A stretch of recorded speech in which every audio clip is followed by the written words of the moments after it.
नमस्कार दोस्तों, अनुष्ठान क्लास में आपका तहे दिल से स्वागत है।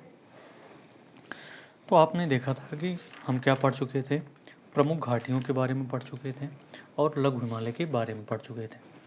आज उसी क्रम में चलते हैं और हम पढ़ते हैं कि हिल स्टेशन क्या हैं और हम शिवालिक हिमालय के बारे में भी साथ में पढ़ेंगे। तो आइए ध्यान देते हैं। अगर हिमाचल प्रदेश की बात सबसे पहले बात करेंगे हिल स्टेशन। तो हिल स्टेशन है क्या? तो पर्वतों के बीच बसाए जाने वाले जो शहर होते हैं उनको कहते हैं हिल स्टेशन। ठीक है, पर्वतों के बीच में जो शहर बसाए जाते हैं उनको हिल स्टेशन कहते हैं या पर्वतीय नगर कहते हैं। तो पहली चीज़ आती है कि हिमाचल प्रदेश। तो हिमाचल प्रदेश में आप जानते हैं पहाड़ी क्षेत्र है। हिमाचल प्रदेश, अरुणाचल प्रदेश पहाड़ी क्षेत्र है, उत्तराखंड पहाड़ी क्षेत्र है, पश्चिम बंगाल पहाड़ी क्षेत्र है और सिक्किम भी पहाड़ी क्षेत्र है। तो हिमाचल प्रदेश में क्या था? मैक्लोडगंज। ठीक है, यानी यहाँ पे लोड किया जाता था। किसको लोड किया जाता था? धर्म को। ठीक है, मैक्लोडगंज, धर्मशाला, कसौल, डलहौजी, शिमला, कुल्लू मनाली। ठीक है, यहाँ पे क्या किया जाता था? लोड किया जाता था किसको? धर्म को। याद हुआ, मैक्लोडगंज और धर्मशाला। ठीक है, धर्म को। कसौल, ठीक है, कसौल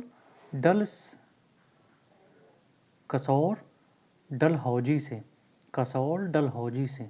ठीक है, सिम लाया मना के। फिर क्या किया? कसौल ने डलहौजी से सिम लाया मना के। ठीक है, यानी कसौल से कसौल हो गया, डलहौजी, शिमला और मनाया। मना के लाया का मतलब है कुल्लू मनाली। इतनी बात समझ में आ गई। तो ये हिमाचल प्रदेश के क्या हैं? प्रमुख हिल स्टेशंस हैं। ठीक है, अरुणाचल प्रदेश। अरुणाचल प्रदेश की बात करें तो अरुण क्या था? अरुण पासी था। अरुण पासी था, ठीक है, और बोलता था बम बम। अरुण पासी था और बोलता था बम बम। यानी अरुणाचल प्रदेश में जो हिल स्टेशन है वो पासी घाटी और बोमडिला है। अब बात करें उत्तराखंड की। तो उत्तराखंड में क्या होता है? उत्तराखंड की जो रानी है, उत्तर की जो रानी है, ठीक है, ठीक है, उत्तर की जो रानी है सूर्य के नैनों से। ठीक है, अब क्या होती है? उत्तर की रानी क्या करती हैं? उत्तर की रानी मशहूर होती हैं किस लिए? नैनों के लिए। उत्तर की रानी मशहूर होती हैं नैनों के लिए। कहाँ पे? अल्मोड़ा में। ठीक है, उत्तर की रानी मशहूर होती हैं नैनी में, नैनी के अल्मोड़ा में, नैन के अल्मोड़ा में।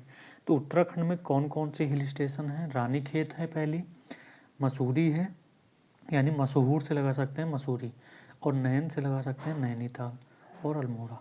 ठीक है, इतनी बात आपको समझ में आ गई होगी। अब बात करते हैं पश्चिम बंगाल की। अगर पश्चिम बंगाल की बात करें तो पश्चिम बंगाल में हिल स्टेशन कौन कौन से हैं? कलिम्पोंग और दार्जिलिंग। ठीक है, अब क्या होता है? पश्चिम की जो डार्लिंग होती हैं वो बिल्कुल क्या होती हैं? कली होती हैं। पश्चिम की डार्लिंग बिल्कुल होती हैं कली। तो पश्चिम बंगाल की क्या होंगी? दार्जिलिंग होंगी और कलिम्पोंग होगी। तो ये आपके प्रमुख हिल स्टेशन हैं जो कि आपके एग्ज़ाम में बहुत ही ज़बरदस्त तरीके से पूछे जाते हैं। और किस एग्ज़ाम में? एसएससी के एग्ज़ाम में। अब सिक्किम की बात करें तो सिक्किम में क्या किया जाता है? सिक्किम में पोल लगाए जाते हैं। सिक्किम में क्या किए जाते हैं? पोल लगाए जाते हैं। तो आप सिक्किम से याद कर सकते हैं कि यहाँ पे कौन सा हिल स्टेशन है? पोलिंग स्टेशन है। ठीक है, इतनी बात आपको समझ में आ गई होगी। अब आगे की ओर चलते हैं और हिमालय के अगले भाग के बारे में पढ़ते हैं कि शिवालिक हिमालय है क्या। ठीक है, और अब शिवालिक हिमालय पढ़ेंगे तो सबसे पहले हम ऊंचाई की बात करेंगे। तो औसत ऊंचाई कितनी होती है? औसत ऊंचाई 1100 मीटर होती है। और शिवालिक हिमालय के अन्य नाम क्या हैं? जैसे आपके भी घर में नाम होंगे, पिंकू, चिंकू, कलुआ, खलुआ। ऐसे ही शिवालिक हिमालय का भी नाम दिया गया है। क्या नाम दिया गया है? पहला नाम दिया गया है वाह एवं दक्षिणी हिमालय। ठीक है, क्योंकि ये क्या होता है? दक्षिण में होता है, ट्रांस हिमालय के दक्षिण में होता है, लघु हिमालय के दक्षिण में होता है। ठीक है, इसलिए इसको वाह या दक्षिणी हिमालय कहते हैं। इसे निम्न हिमालय भी कहते हैं। क्या कहते हैं? निम्न हिमालय, क्योंकि ये अन्य दोनों हिमालय के भाग से नीचे की ओर है। और हिमालय का सबसे नवीन भाग भी कौन सा है? शिवालिक हिमालय। हिमालय का सबसे नवीन भाग भी कौन सा है? शिवालिक हिमालय है। अब अगर शिवालिक हिमालय के विस्तार की बात करें तो विस्तार कहाँ से होता है? पाक के पोटवार बेसिन से भारत के असम राज्य तक। यानी शिवालिक हिमालय का जो रेंज होता है, जो विस्तार होता है, पाक के पोटवार बेसिन से और भारत के असम राज्य तक होता है। ठीक है, आगे की ओर चलते हैं, अगला पॉइंट देखते हैं। अब शिवालिक के निचले भाग को क्या कहेंगे? अब शिवालिक क्षेत्र हिमालय से कुछ नीचे की ओर आएंगे तो उस भाग को कहेंगे तराई क्षेत्र। और तराई क्षेत्र में जो भी घाटियाँ निश्चित होती हैं उसको दून या द्वार कहते हैं। यानी हम ये कह सकते हैं शिवालिक में स्थित घाटियों को दून या क्या क्या कहा जाता है? द्वार कहा जाता है। ठीक है, नोट पॉइंट में आप देखिएगा कि नोट पॉइंट में हमने क्या लिखा है कि लघु हिमालय और महान हिमालय के बीच कौन सी घाटी होती है? काठमांडू घाटी होती है। ठीक है, अब देखिए शिवालिक से घाटियों के अगर नाम देखें तो पहला नाम है हरिद्वार और ऋषिकेश। ठीक है, अगला पॉइंट देखते हैं क्या होता है। अब हमें बताना है नदियों के आधार पर हिमालय का वर्गीकरण। ठीक है, अब पूछा जाए कि नदियां जो सर्वाधिक अवसाद लेके आती हैं, कि वो अवसाद वो किस हिमालय से लेके आती हैं, तो सर्वाधिक अवसाद कहाँ से लेके आती हैं? शिवालिक हिमालय से। और अब हम अगला टॉपिक पढ़ेंगे कि नदियों के आधार पर हिमालय का वर्गीकरण किस प्रकार से हुआ है। ठीक है, इसके बारे में हम पढ़ेंगे। और इस वर्गीकरण को दिया था सबसे पहले सर सिडनी बुरार्ड। ठीक है, बुराई करते हो ना, तो यहाँ भी नदियों की बुराई किया जाएगा, किसके द्वारा? सर सिडनी बुरार्ड के द्वारा। ठीक है, अब आप ध्यान से मैप को देखिएगा। अगर आप ध्यान से मैप को देखेंगे तो ये इंडिया का मैप है। ठीक है, अब इंडिया के मैप में देखेंगे ये आपकी ये लाइन जो जा रही है ये लद्दाख है, ये जास्कर है, और लद्दाख और जास्कर के बीच में क्या बहती हैं? सिंधु नदी बहती है। ठीक है, फिर आते हैं जास्कर और नीचे की ओर आते हैं। ठीक है, तो जास्कर के बाद यार यहाँ पे शिवालिक हिमालय या अन्य हिमालय होंगे। ठीक है, कैलाश पर्वत होंगे, तो उसके नीचे जब आएंगे तो उसके बीच में आप देख रहे हैं तीस्ता नदी बहती है। ठीक है, और यहाँ पे देखेंगे जास्कर यानी तिब्बत से ही एक नदी निकल के आती है जिसे दिहांग नदी कहते हैं। ठीक है, दिहांग नदी या ब्रह्मपुत्र नदी, तो यह इसको क्या बोलेंगे? दिहांग नदी। और ये आप देख रहे हैं ये काली नदी, ये क्या बह रही है? काली नदी बह रही है, और ये सतलज नदी है। इतनी बात समझ में आ गई। तो इसके आधार पर हम देखेंगे कि किस प्रकार से हमने वर्गीकरण किया हुआ है।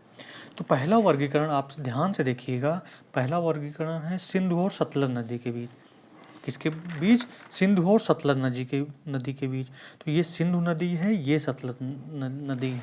ठीक है, तो आप देखेंगे ये सिंधु नदी है, ये सतलज नदी है।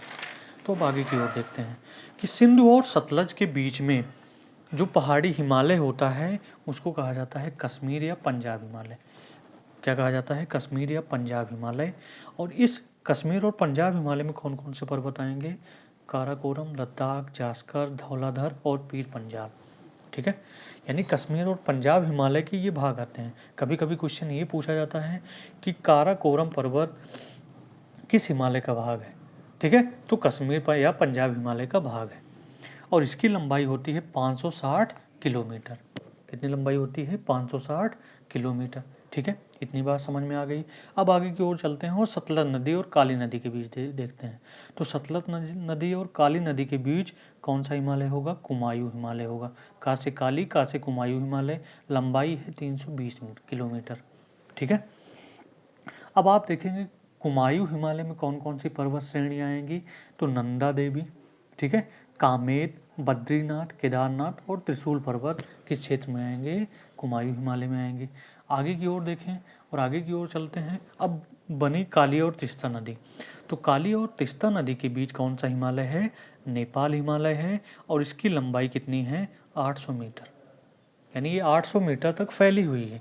और इसमें कौन कौन से पर्वत श्रेणियाँ आएंगी? माउंट एवरेस्ट पर्वत आएगा, धौलागिरी आएगी, अन्नपूर्णा आएगी और मकालू। ठीक है, वहाँ भी आपने ये पढ़ा है कि ये सारे नेपाल के ही भाग हैं। ठीक है, अब नदी आती है तिस्ता और दिहांग नदी। दिहांग नदी को अरुणाचल प्रदेश में ब्रह्मपुत्र नदी कहते हैं। तिस्ता और नदी और दिहांग नदी के बीच में कौन सा हिमालय पड़ता है? असम हिमालय पड़ता है। और असम हिमालय में क्या है? नामचा बारवा पर्वत। ठीक है, नामचा बारवा पर्वत है। इतनी बात आपको समझ में आ गई होगी।